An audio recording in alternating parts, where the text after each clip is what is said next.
قل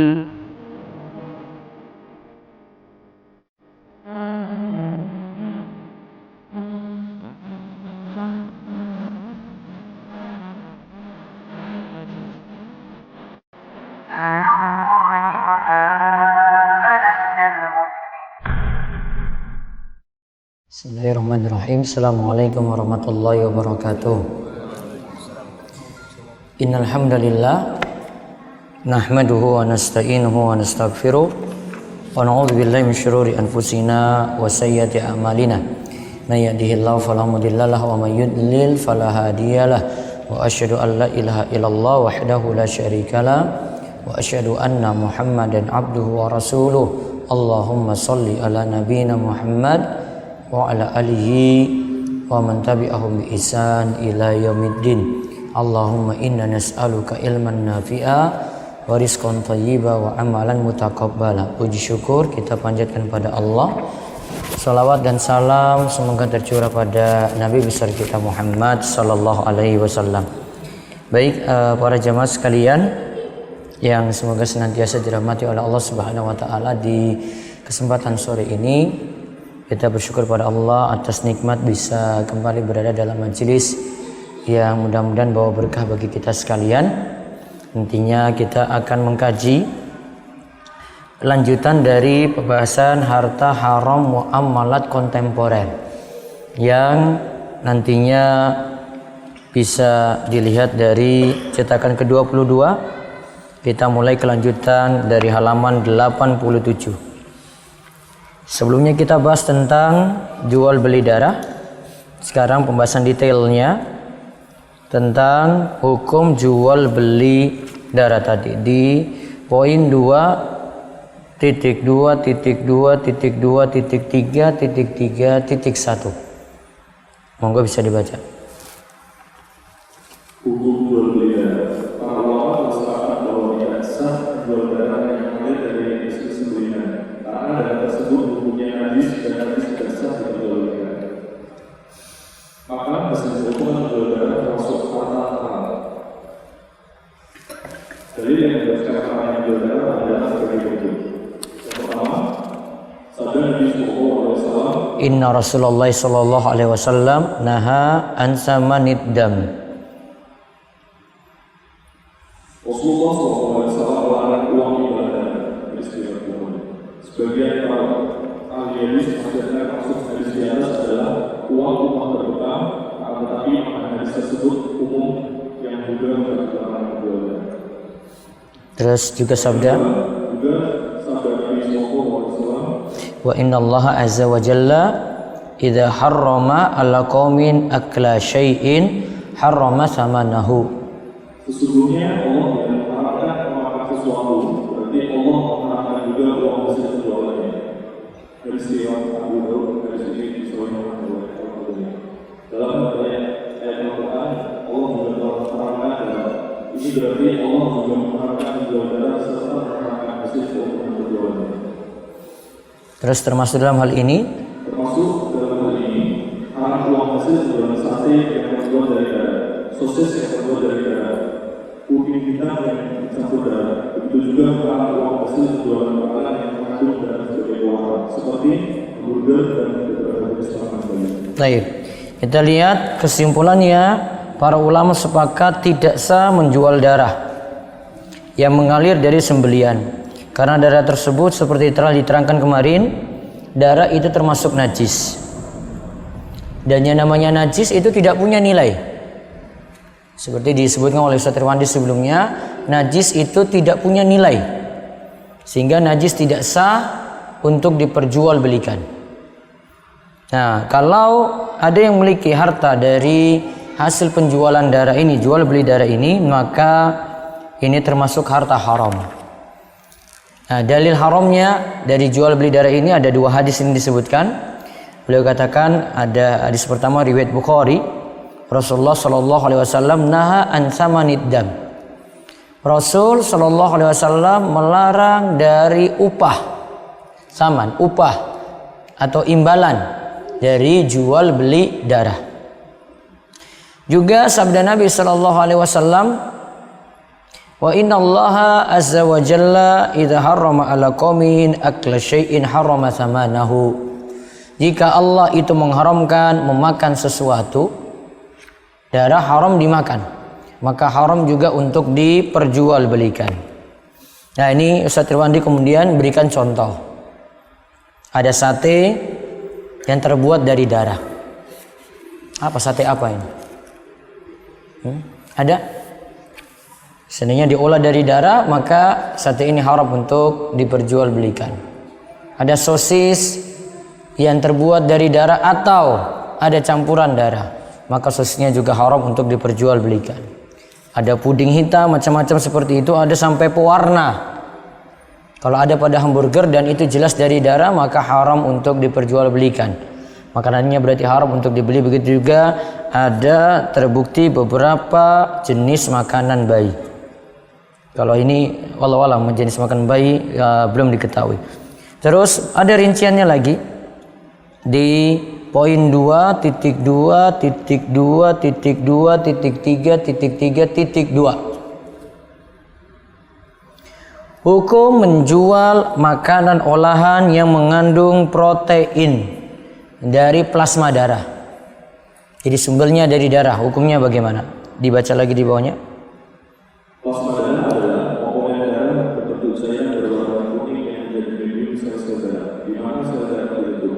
55% dari jumlah darah merupakan plasma darah. 55% dari jumlah darah merupakan plasma darah.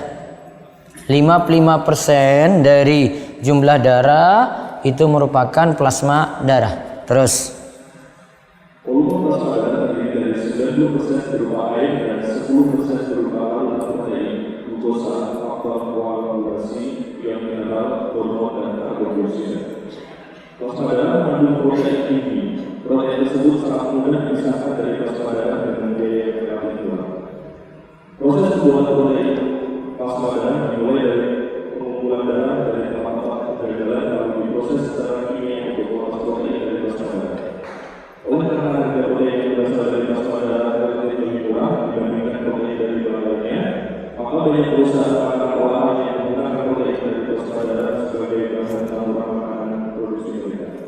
Mereka menggunakannya sebagai bahan campuran daging, telur, sapi dan ayam, rawon, campuran susu formula, sosis, burger, dan sebagai bahan pengganti putih telur dalam adonan kue, biskuit, roti, makanan bayi, dan terkadang juga dicampurkan dalam tepung untuk menambah kadar proteinnya. nah, kalau memang tujuannya dari situ, kita lihat di sini hukumnya. Halalkah protein dari plasma darah tadi? Lihat di turunannya 2.2, poin 2, poin 2, poin 3, poin 3, poin 3. Halalkah protein dari plasma darah? Dibaca lagi. Para ulama kontemporer berbeda pendapat tentang penghalalan protein yang berasal dari plasma darah. Pendapat pertama, sebagian besar para ilmuwan yang tergabung dalam forum untuk kedokteran Islam dalam simposium di Maroko pada bulan Juni 1997 merekomendasikan bahwa protein yang diambil dari plasma darah hukumnya halal. Berdasarkan pendapat ini, halal mengkonsumsi makanan olahan yang campur protein dari plasma darah dan halal memperjualbelikannya. Pendapat ini dikuatkan oleh Basim Al-Qarafi, dosen fakultas syariah di Universitas Al-Qasim, Arab Saudi, dalam tesisnya yang berjudul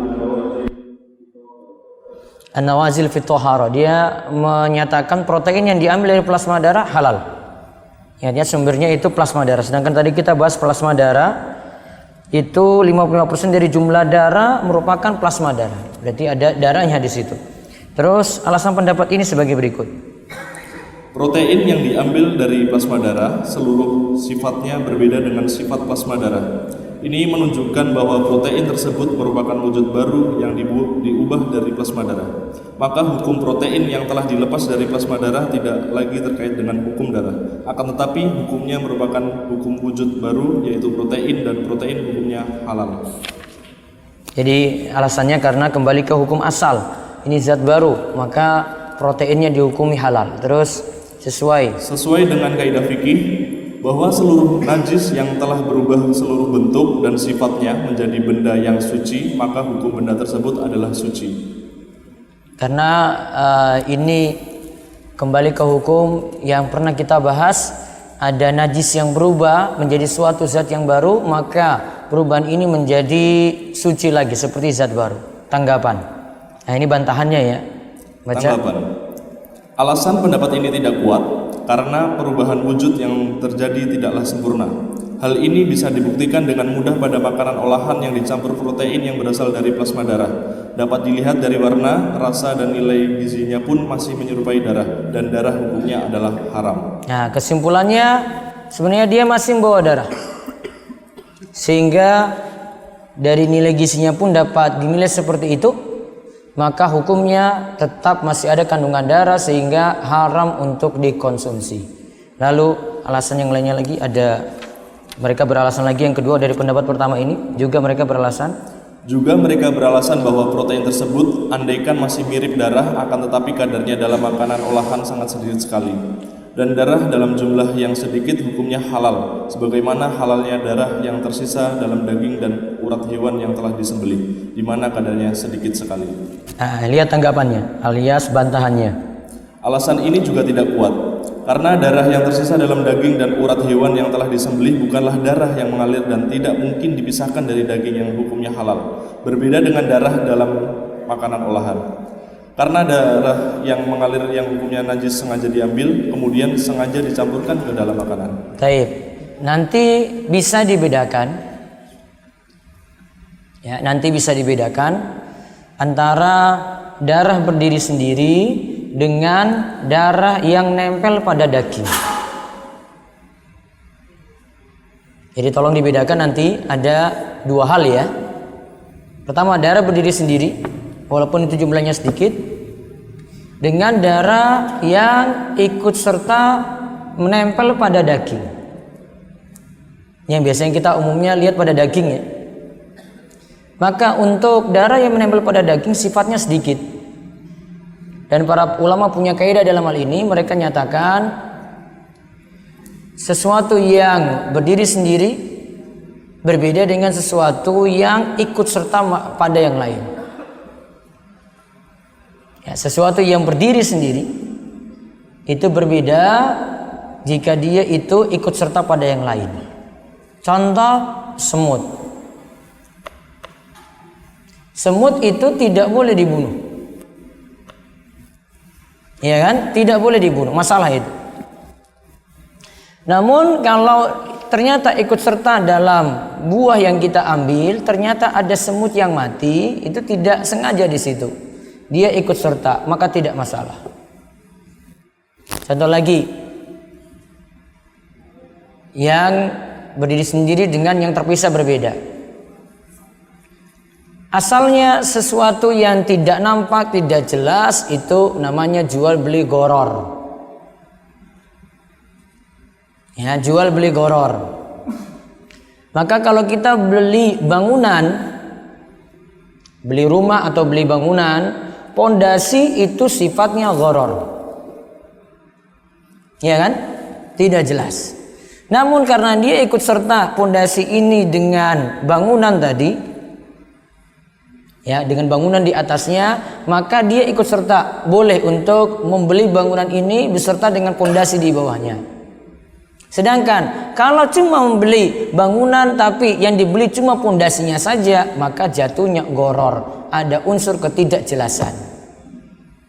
Nah, itu yang dikenal kaidah oleh para ulama, ma yasbutu tab'an ma la yasbutu istiqlalan. Sesuatu ada yang dia itu ketika berdiri sendiri yajuzu tab'an wa la yajuzu istiqlalan. Jika dia berdiri sendiri itu boleh, jika dia itu ikut yang lain boleh, namun jika berdiri sendiri tidak boleh. Berarti beli pondasi tadi kalau cuma sendirian saja tanpa bangunan di atasnya tidak boleh karena goror. Goror tadi apa? Tidak jelas. Namun kalau dibeli dengan bangunannya di atasnya boleh. Ma yasbutu tab'an ma la yasbutu istiqlalan. Jika dengan yang lain ngikut itu boleh. Ya, kalau berdiri sendiri itu tidak dibolehkan. Nah, ini dijadikan alasan. Ya, dijadikan alasan, ini bantahannya. Tadi kalau plasma darah, ini bukan bahasan ini, dia berdiri sendiri plasma darah itu. Bukan ngikut pada yang lain. Sehingga tidak masuk dalam bahasan seperti daging yang kita makan, kita beli ayam, kok di situ ngikut ada darah. Darah yang ngikut ini darah yang tidak mengalir, maka tidak masalah. Maka kalau ada sisa darah kalau daging, dalam daging yang kita makan ya, maka itu dimaafkan. Jadi tanggapannya intinya pendapat pertama ini menurut Ustadz Irwandi tidak kuat dengan dua alasan ini. Alasan yang pertama, perubahan protein dari plasma darah tadi tidak berubah utuh. Artinya unsur darahnya masih ada. Ya, unsur darahnya masih ada. Contoh berubah utuh, kita jadi zat baru. Berubah utuh ya, kemudian jadi zat baru. Contoh bangkai. Bangkai najis atau tidak? Bangkai najis atau tidak? Najis. Haram nggak diperjualbelikan? Haram. Kemarin sudah kita bahas. Namun karena bangkai ini terpendam ribuan tahun, jadilah minyak bumi, jadilah batu bara. Ya kan? Jadilah minyak bumi, jadilah batu bara. Berubahlah bangkai tadi. Ya, bangkai tadi dari makhluk-makhluk yang dulu. Kalau alam itu dinosaurus apa bukan? Kalau kita itu anggap itu wah itu dari dinosaurus gitu. Harus ada bukti dulu. Terlalu banyak nonton film-film dinosaurus itu. Harus terbukti dulu itu. Pokoknya ada makhluk-makhluk yang terpendam ribuan tahun.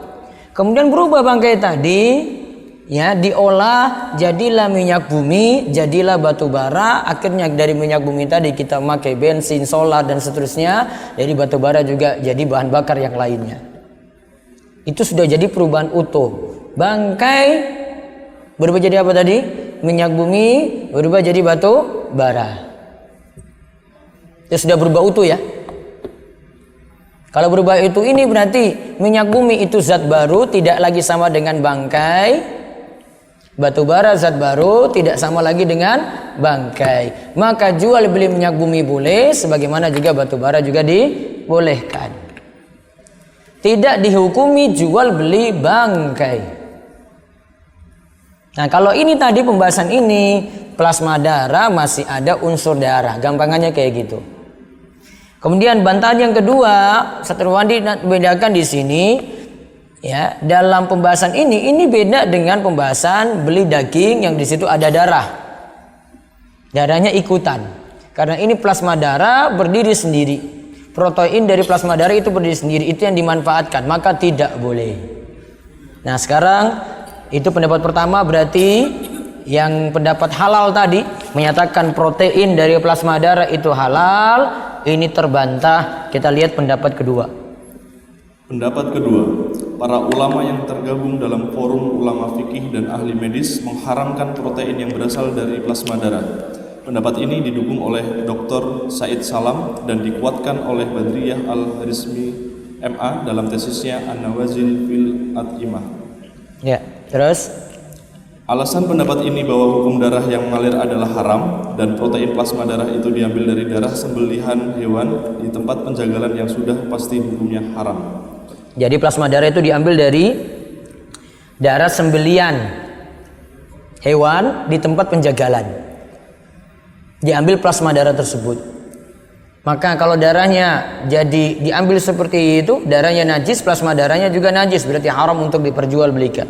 Lalu keterangannya lagi di bawah, Adapun proses pengambilan protein tersebut secara kimia tidak menyebabkan munculnya zat baru yang berbeda dari plasma darah. Proses yang terjadi tidak lebih sekedar pemisahan protein dari plasma darah. Dengan demikian hukumnya adalah haram. Begitu juga makanan olahan yang dicampur dengan protein ini karena makanan tersebut telah bercampur najis, mutanajis. Begitu juga hukum memperjualbelikannya dan hasil keuntungannya termasuk harta. Adapun proteinnya yang diambil sama, karena tidak berubah bentuk dari plasma darah tadi, dan kan plasma darah ini berasal dari darah, maka hukumnya juga jadi masalah. Maka protein tadi haram untuk diperjualbelikan. Terus wallahu alam, pendapat kedua lebih kuat berdasarkan kaidah al-yaqinu la yazulu bisyak. Yang namanya keyakinan tidak dapat dihapuskan oleh keraguan. Lalu baca hukum asal plasma darah. Hukum asal plasma darah adalah najis karena plasma merupakan komponen terpenting dalam darah. Ini adalah sesuatu yang diyakini dan disepakati hukumnya. Adapun perubahan proteinnya menjadi zat baru masih diragukan. Dengan demikian dikembalikan hukumnya kepada asal hukum plasma darah, yakni haram. Nah, perubahan proteinnya menjadi zat baru masih ragu. Kalau itu masih ragu-ragu, maka tidak ditoleh, kita tidak perhatikan, kita berpegang ke hukum asalnya. Hukum asalnya darah itu najis, maka plasma darah juga demikian. Hukum jual beli, darah tidak boleh, plasma darah tidak boleh, protein dari plasma darah juga kesimpulannya tidak dibolehkan. Sekarang hukum jual beli darah manusia. Ya, jual beli darah manusia. Misalnya ada yang sengaja nggak punya uang, jual darah. Cari kerjaan hari ini nggak ada, nah sudah saya jual darah saya sajalah, gitu. Nah, ini gimana hukum ini? Kita lihat keterangannya di bawah. Para ulama fikih pada abad dahulu tidak pernah membahas tentang hukum transfusi darah, karena di masa mereka belum pernah dilakukan pemindahan darah seseorang ke orang lain. Oleh karena itu, pembahasan ini termasuk pembahasan kontemporer. Nah, nggak ada di situ, di masa silam transfusi darah nggak ada. Nah, maka ini perkara baru di masa ini. Lalu beberapa lembaga fatwa resmi. Beberapa lembaga fatwa resmi seperti Dewan Fatwa Kerajaan Arab Saudi, Dewan Fatwa Al-Azhar dan Al-Majma' Al-Fiqih Al-Islami Divisi Fikih Rabithah Alam Islami menfatwakan boleh melakukan transfusi darah demi menyelamatkan nyawa seorang muslim, dan hal itu termasuk tolong-menolong dalam kebajikan. Baik. Memfatwakan boleh melakukan transfusi darah demi menyelamatkan nyawa seorang muslim. Berarti hukum transfusi darah boleh. Hukumnya ya, sini belum bahas jual belinya. Lalu, namun bagaimana hukumnya menjual belikan darah? nah sekarang hukum jual belinya. Ya, siapa yang transfusi nanti dibayar sekian, diupaya sekian, bagaimana? Baca keterangan di bawahnya. Jual beli darah hukumnya haram karena darah adalah bagian dari organ manusia. Dan organ manusia tidak boleh diperjualbelikan, karena perbuatan menjual organ termasuk menghinakan manusia, padahal Allah telah memuliakan anak Adam. Nah, di sini beliau jelaskan jual beli organ manusia tidak boleh. Keterangannya kemarin ada di halaman 78 dan 79. Karena itu termasuk menghinakan anak Adam yang sifatnya itu mulia. Nah, terus berikut ini fatwa ahli fikih. Berikut ini fatwa ahli fikih yang tergabung dalam Al-Majma' Al-Fiqih Al-Islami Divisi Fikih Rabithah Alam Islami yang bersidang di Mekah pada tahun 1989. Hukum mengambil imbalan dari penjualan darah tidak boleh karena darah termasuk benda yang haram untuk diperjualbelikan berdasarkan teks Al-Quran yang menyebutkan bahwa darah, bangkai, dan babi tidak boleh dijual.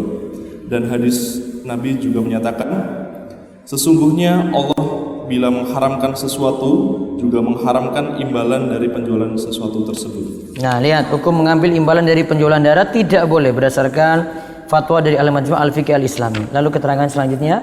Juga diriwayatkan dari Nabi dalam hadis yang sahih bahwa beliau melarang menjual belikan darah, terkecuali pada saat darurat untuk tujuan medis.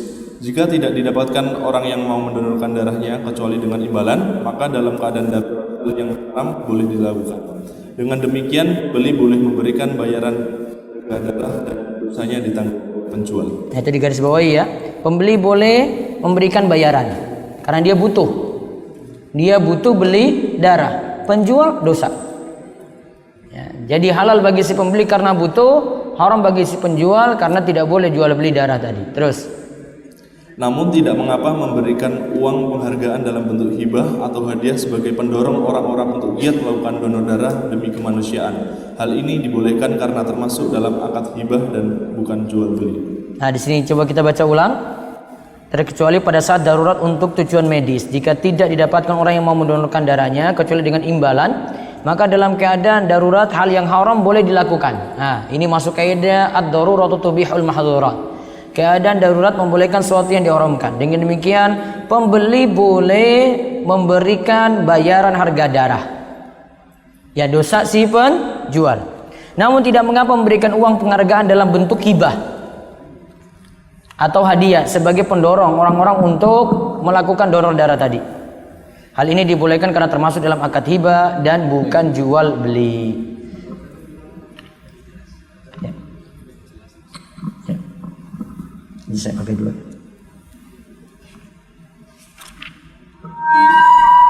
Berarti kesimpulannya ada dua di sini ya.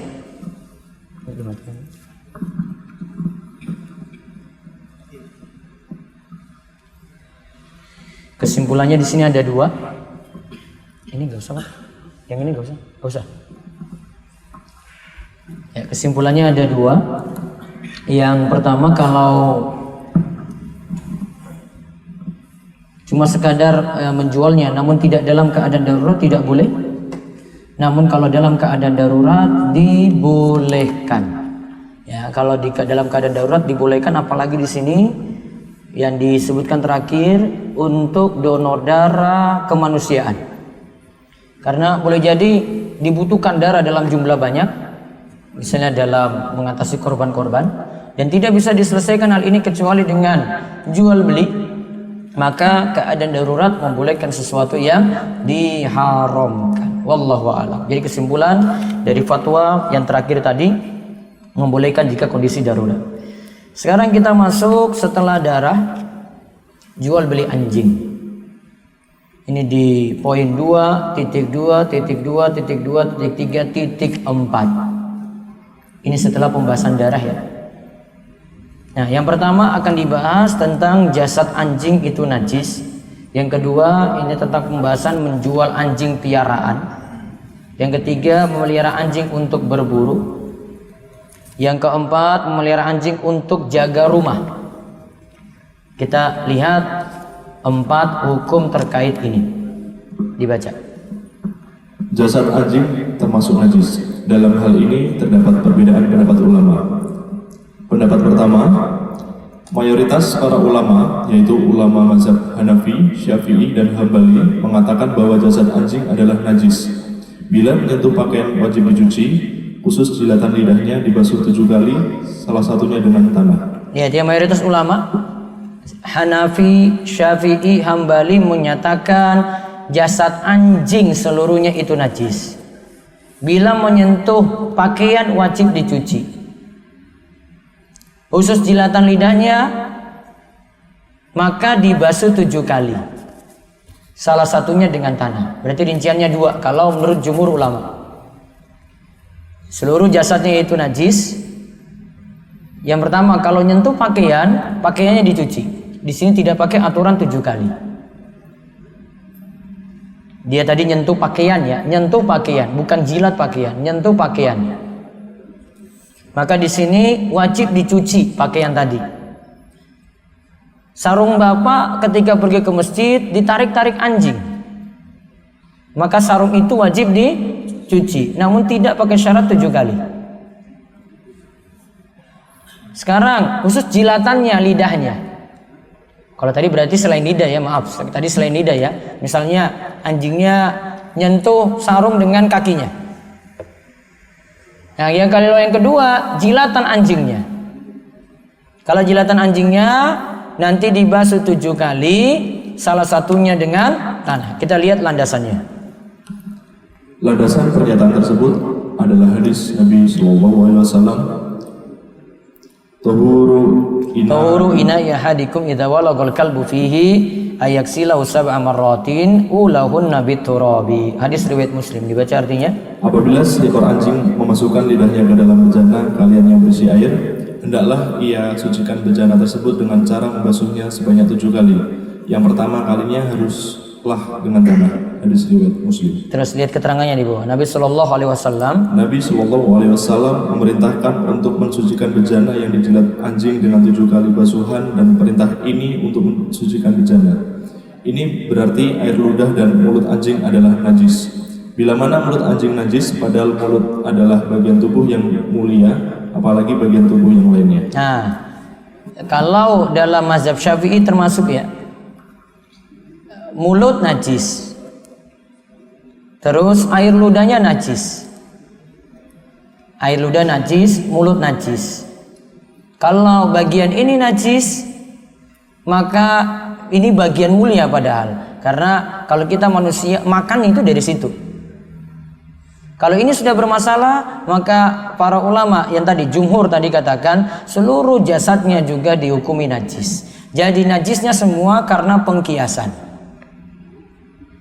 Ya, najisnya semua jasad tadi karena pengkiasan. Maka jumhur menyatakan air ludah najis, mulut juga najis.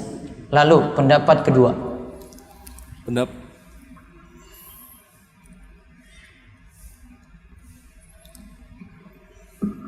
Pendapat kedua, sebagian ulama yang bermazhab Maliki mengatakan bahwa jasad anjing tidaklah najis. Lihat dalil mereka, fakulu mimma amsakna alaikum. Maka makanlah dari apa yang ditangkap anjing buruan untukmu. Al-Maidah ayat 4. Nah, jadi menangkap anjing, ada yang ditangkap anjing buruan. Yang ditangkap ini disuruh makan. Berarti dihukumi kalau itu boleh dimakan, berarti tidak najis.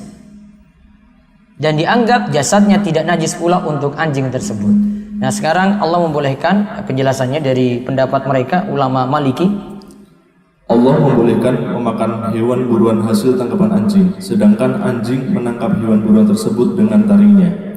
Kalaulah tubuh anjing hukumnya najis, tentu Allah memerintahkan agar membasuh hewan buruan tersebut sebelum dimakan. Dan ternyata tidak ada perintah Allah untuk membasuh hewan tersebut terlebih dahulu. Nah, tanggapan, dalil pendapat ini tidak kuat karena ada perintah Nabi Shallallahu Alaihi Wasallam untuk membasuh jilatan anjing, sebagaimana disebutkan pada hadis terdahulu.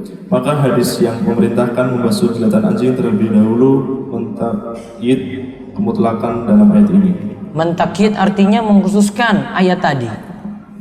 Ya, kalau jilatan maka masuk dalam kaidah membasuh, cuci 7 kali. Ya, sedangkan ayat tadi masih sifatnya umum, maka dikhususkan dengan pendapat yang nomor 1. Maka kesimpulan dari Ustaz Irwandi, beliau katakan dengan demikian pendapat yang terkuat, seluruh jasad anjing itu najis, baik air ludah, baik mulutnya, baik tubuhnya najis. Tadi gimana tadi penyingkapannya? Ada 2 ya. Yang pertama, kalau air ludahnya atau jilatannya, bekas jilatannya, jilatan anjing tadi, jilatan lidahnya terkena pada sesuatu, dicuci 7 kali. Yang pertama dengan menggunakan tanah, atau salah satunya dengan tanah. Sedangkan kalau disentuh dengan selain jilatan anjing tadi, ya, disentuh dengan selain jilatan anjing tadi, misalnya dengan kulitnya, bulunya, kakinya, maka disuruh cuci, ya, pokoknya asal cuci saja, namun tidak disyaratkan 7 kali. Nah, sekarang tentang masalah menjual anjing piaraan. Kesimpulannya tadi anjing najis. Sekarang hukum menjualnya. Bisa dibaca?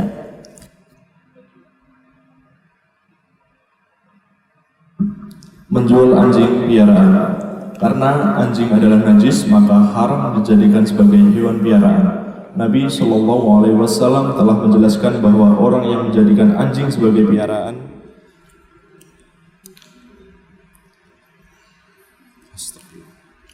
akan dikurangi pahalanya.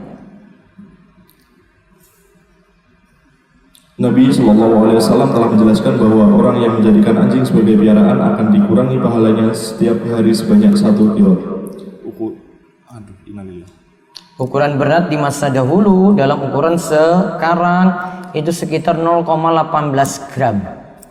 Itu 1 kirot. Berarti kalau tiap hari kurang 1 kirot seukuran itu. Di sini Nabi Shallallahu Alaihi Wasallam bersabda, "Man ittakhadha kalban illa kalba zara'in aw ghanamin asaydin yang kusumin ajrihi kulla yaumin kiratun." Barang siapa yang memelihara anjing kecuali anjing untuk menjaga kebun, hewan ternak, dan anjing untuk berburu, niscaya dikurangi pahalanya setiap hari 1 kirat. Kalau pakai standar tadi berarti berkurang sedikit. Namun adalah istilah kirat lagi ketika Nabi Shallallahu Alaihi Wasallam menyebutkan pembahasan sholat jenazah. Dan ini yang dijadikan tafsir oleh Syekh Muhammad bin Shalih Al-Utsaimin ketika tafsirkan kirot di sini.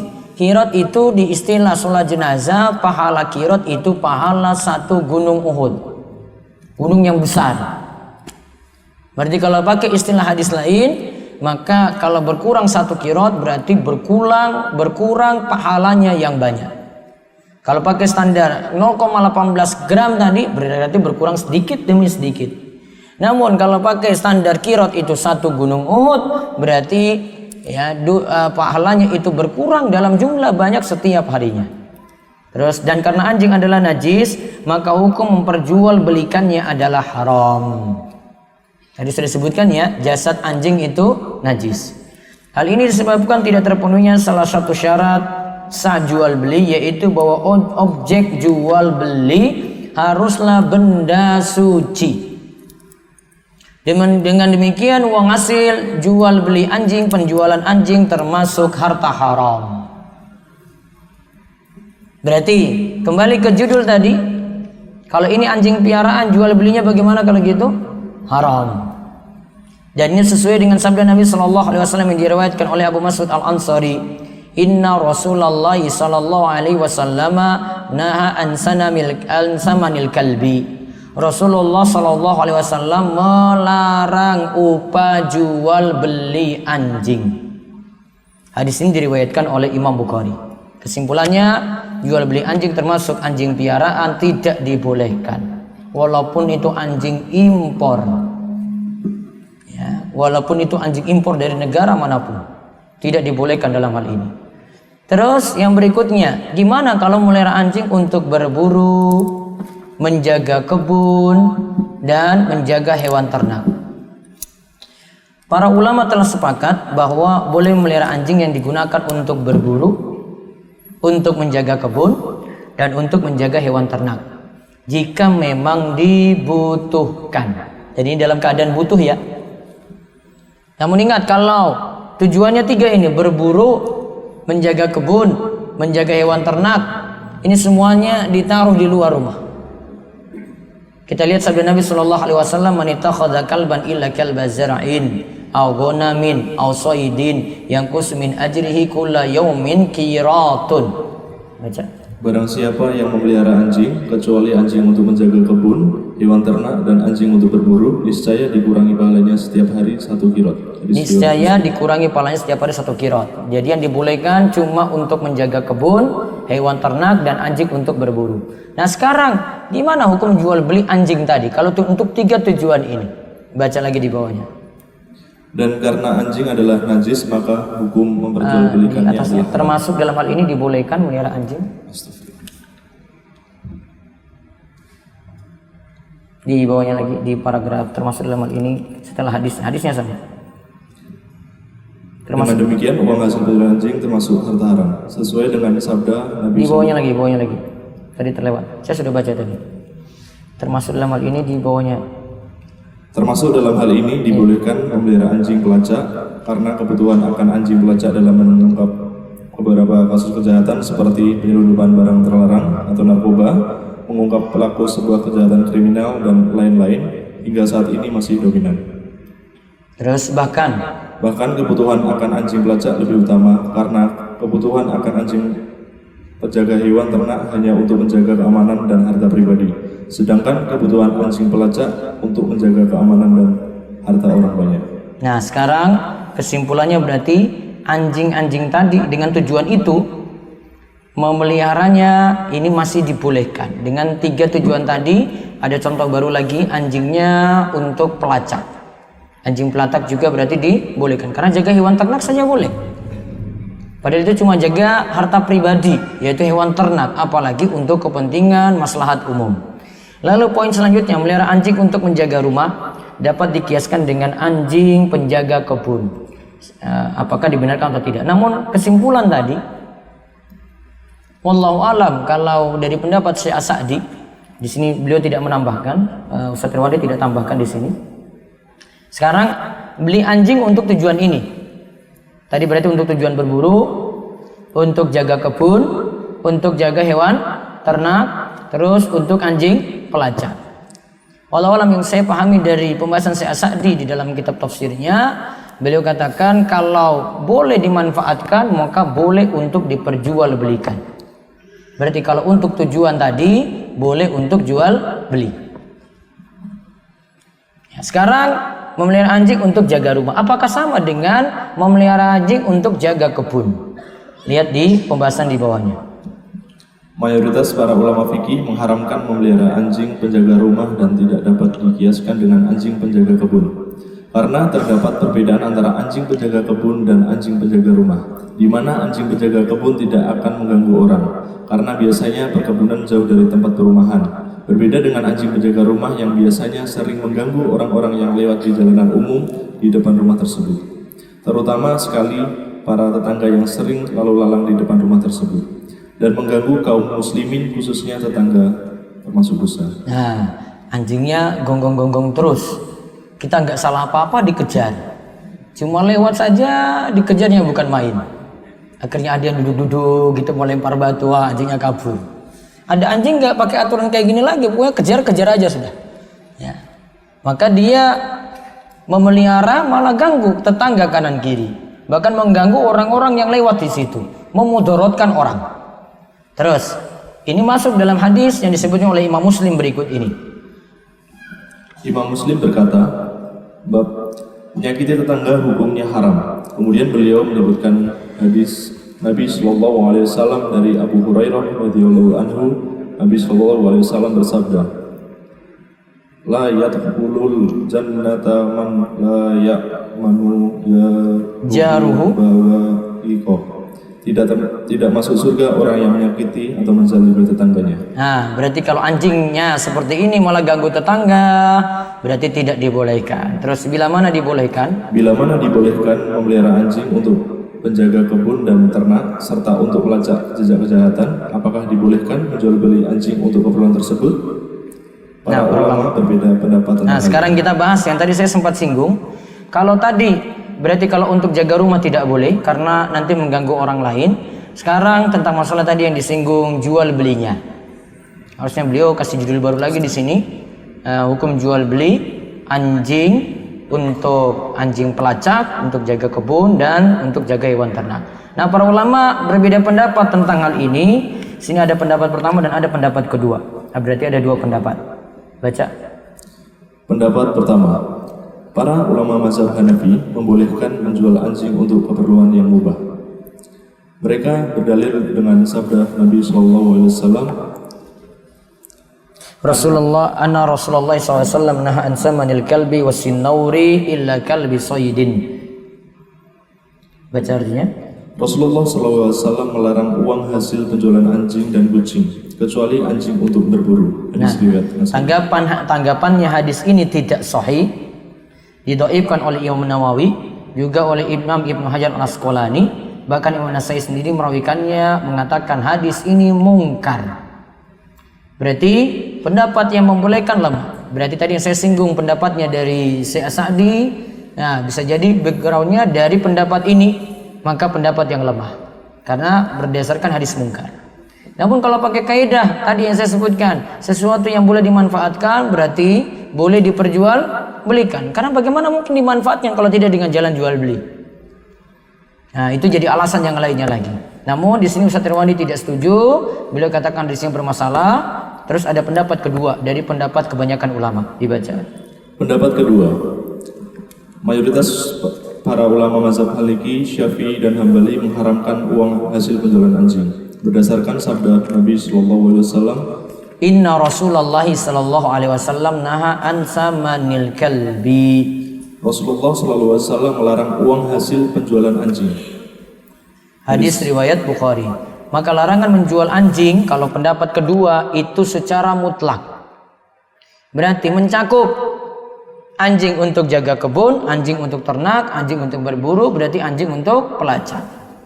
Berarti kalau menurut pendapat kedua ini kalau jual belinya tidak boleh, berarti dapatnya dari mana? Dapatnya dari mana? Untuk berpindah tadi dapatnya dari mana? Cari gratisan kalau ada yang mau kasih. Ya, cari gratisan kalau ada yang mau kasih, karena jual beli tidak boleh. Wallahu a'lam. Di sini karena Ustaz Irwandi cuma menyebutkan saja dan beliau tidak ada kata-kata terakhir untuk merojihkan tadi, beliau lebih cenderung pada pendapat yang kedua. Namun saya masih tetap cenderung pada pendapat pertama, karena masih boleh dimanfaatkan, maka masih boleh diperjualbelikan. Namun untuk tujuan yang boleh saja. Berarti kalau untuk anjing jaga rumah saja tidak boleh untuk diperjualbelikan. Hanya boleh untuk jaga kebun, hewan ternak, berburu, dan anjing pelacak. 4 ya. 4 ini dibolehkan untuk diperjualbelikan. Wallahu a'lam. Sekarang pembahasan kita terakhir, kita singgung tentang jual beli babi. Dan nanti turunannya ada gelatin babi sampai pada vaksin yang menggunakan gelatin babi. Ya, sampai pada vaksin. Coba dibaca. Mayoritas para ulama mazhab yaitu Hanafi, Syafi'i, dan Hambali berpendapat bahwa babi termasuk najis sesuai dengan firman Allah, Qul la ajidu fima uhiya ilayya muharraman ala ta'imi yat'amu illa ayyakuna maitatan aw daman masfuhan aw lahma khinzir fa innahu rijsun. Al-An'am ayat 145. Dibaca artinya.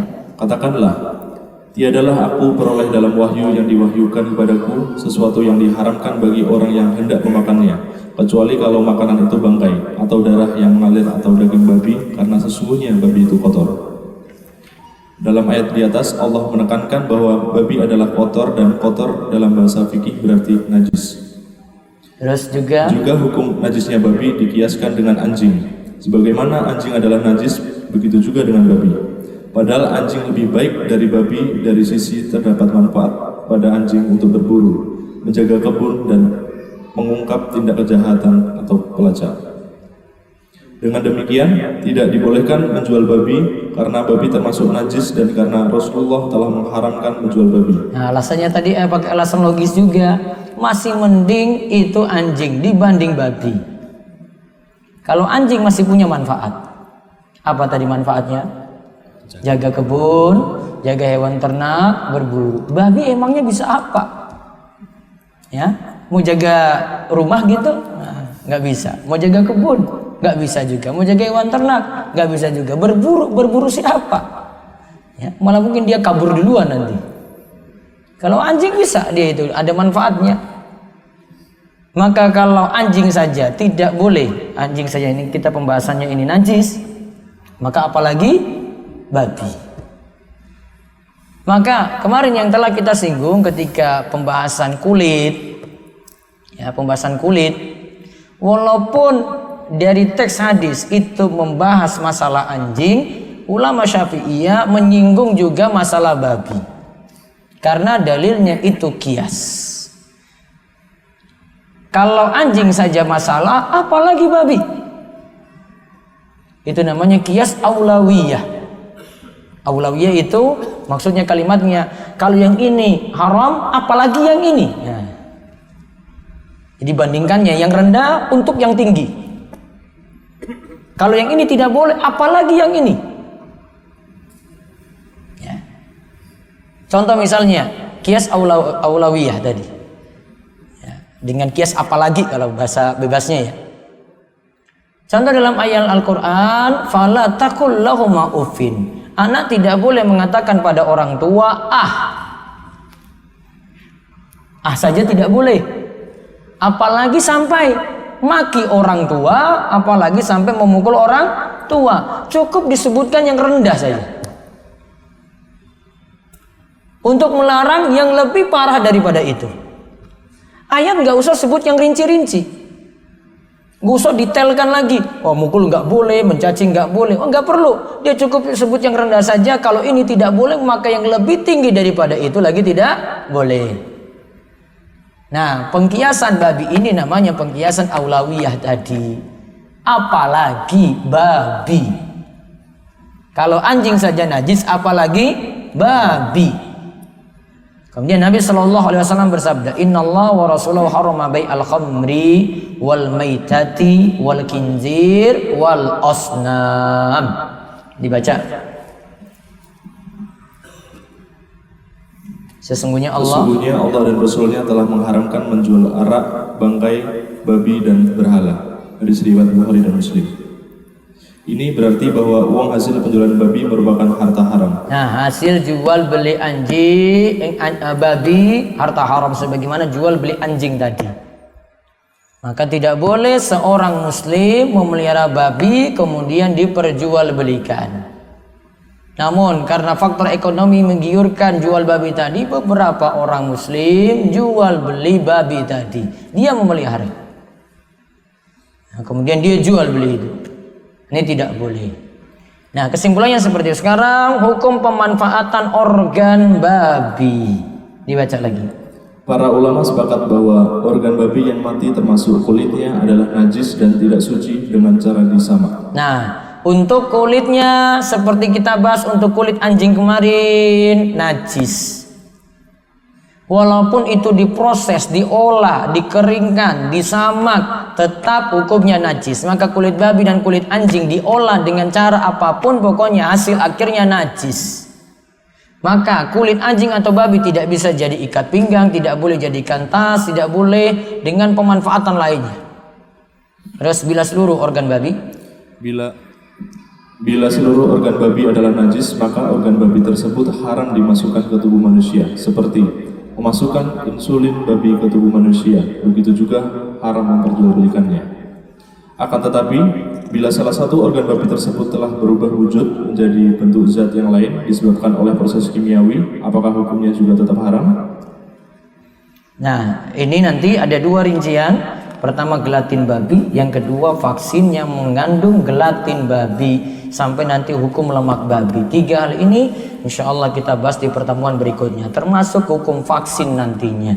Nanti ada hukum detail karena kaum muslim ini masih rancu dengan berbagai macam isu terkait dengan vaksinasi. Wallahu a'lam bishawab. Berarti kesimpulan kita tadi tentang jual beli darah, darah hukumnya najis. Satu, jual beli darah boleh atau tidak? Tidak boleh. Terus plasma darah haram juga, najis, untuk diperjualbelikan haram. Protein dari plasma darah sama juga seperti itu. Terus hukum jual beli darah manusia tidak boleh, upahnya upah yang haram. Terus anjing, situ ada jasad anjing, seluruh tubuhnya itu najis berdasarkan pendapat jumhur ulama, dan ini dikuatkan oleh Ustaz Irwandi. Berbeda dengan pendapat dalam mazhab Maliki. Juga memelihara anjing piaraan, ada menjual anjing piaraan, tidak dibolehkan. Kemudian memelihara anjing untuk berburu, menjaga kebun dan hewan ternak boleh, termasuk juga anjing pelacak. Kemudian memelihara anjing untuk jaga rumah tidak dibolehkan karena memudaratkan orang lain seperti tetangga dan orang yang lewat depan rumah. Kemudian jual beli anjing untuk keperluan yang boleh tadi, untuk menjaga kebun, hewan ternak, untuk berburu, untuk anjing pelacak. Kesimpulannya ada dua tadi. Ada pendapat menyatakan mubah, boleh karena manfaatnya boleh diambil. Ada yang kedua pendapat yang menyatakan tidak boleh, dan ini pendapat mayoritas ulama. Lalu terakhir babi najis. Hukum pemanfaatan organ babi untuk kulit najis. Walaupun dengan proses dengan cara disamak tetap tidak suci. Ya, seluruh organ babi juga demikian adanya. Wallahu a'lam. Baik, setelah itu monggo jika ada pertanyaan. Ya. Waalaikumsalam warahmatullahi wabarakatuh. Saya pakai ini. Saya pakai ini. Oh, ini.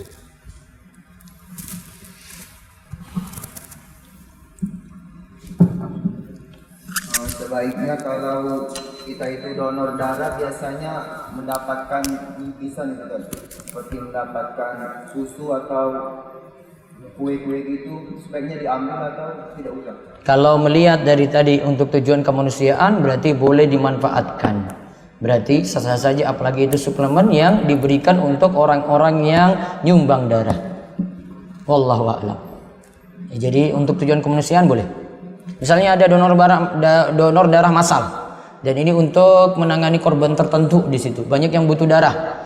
Ya, maka pihak PMI misalnya menyediakan burjo macam-macam itu untuk suplemen tambahan, maka boleh dimanfaatkan. Wallahu a'lam. Ada lagi? Ya. Assalamualaikum Ustaz. Waalaikumsalam warahmatullahi wabarakatuh. Mau nanya ini cara membersihkan air liur anjing, misalkan air liur angin itu kena ke suatu benda, Ya. terus kita kena nggak secara langsung kena air liur angin seperti itu. Ya. Jadi kita kena juga ke benda itu apakah harus dibasuh 7 kali dengan salah satunya tangan atau seperti apa? Langsung Ustaz. Kalau pakai pendapat jumhur ulama tadi, berarti kalau itu yang terkena adalah dari air liurnya, bukan anggota yang lain, maka cuci 7 kali. Ambil air, cuci 7 kali, terus salah satunya dengan tanah. Secara teori seperti itu. Ada lagi? Ya, belakang. Assalamualaikum Ustaz. Waalaikumsalam warahmatullahi wabarakatuh. Tanya kalau misalnya darah yang disebabkan terluka gitu kemudian terkena di pakaian, apakah perlu dibersihkan?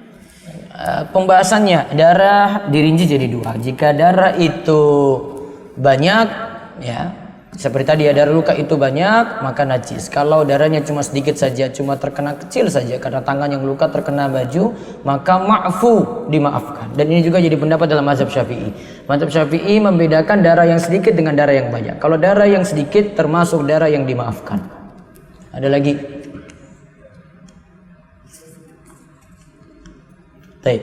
Ada seorang membeli barang untuk material bangunan karena jumlahnya dibatasi, orang tersebut meminjam nama orang lain tanpa izin dipakai, mencatut. Bagaimana dengan barang tersebut hukumnya? Kalau dibatasi, ya maka dia coba beli seperlu itu saja. Kalau dengan nama orang lain, maka harus dengan keridhaan orang lain untuk membeli. Tidak boleh akal-akalan dalam masalah ini.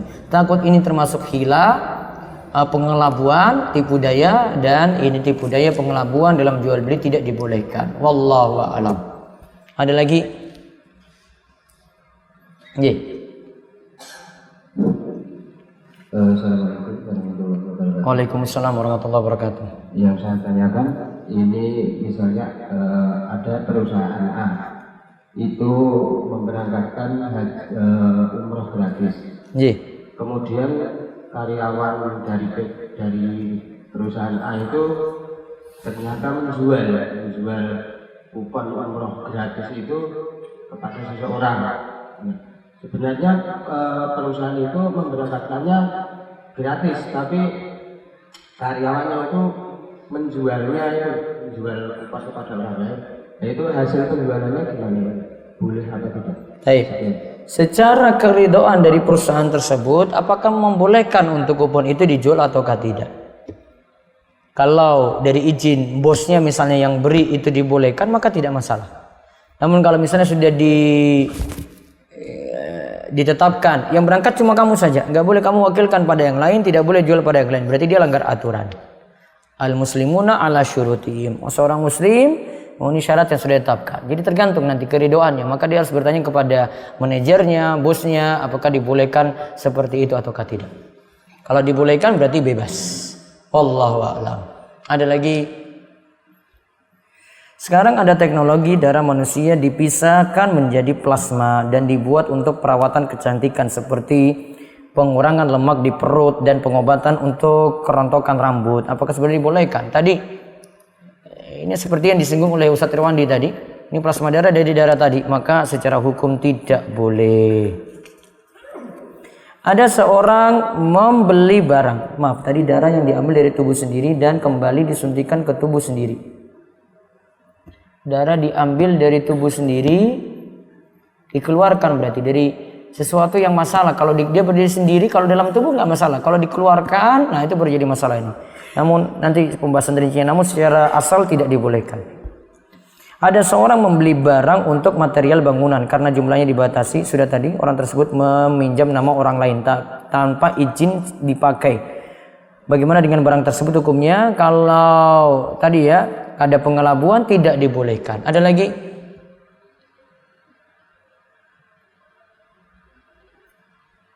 Baik, kalau tidak ada, kita rasa cukup dan mudah-mudahan Allah Subhanahu wa taala memberikan kita taufik dalam ilmu dan amal. Ya, ada satu lagi. Bentar.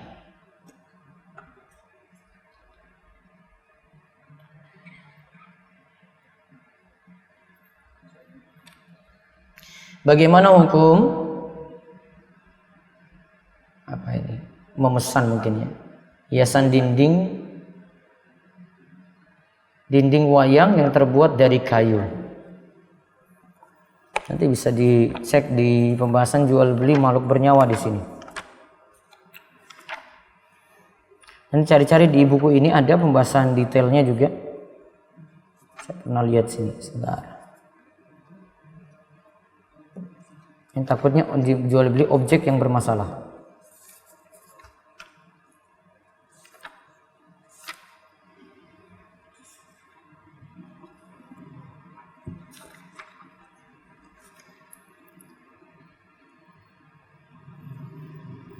Ini saya tunda dulu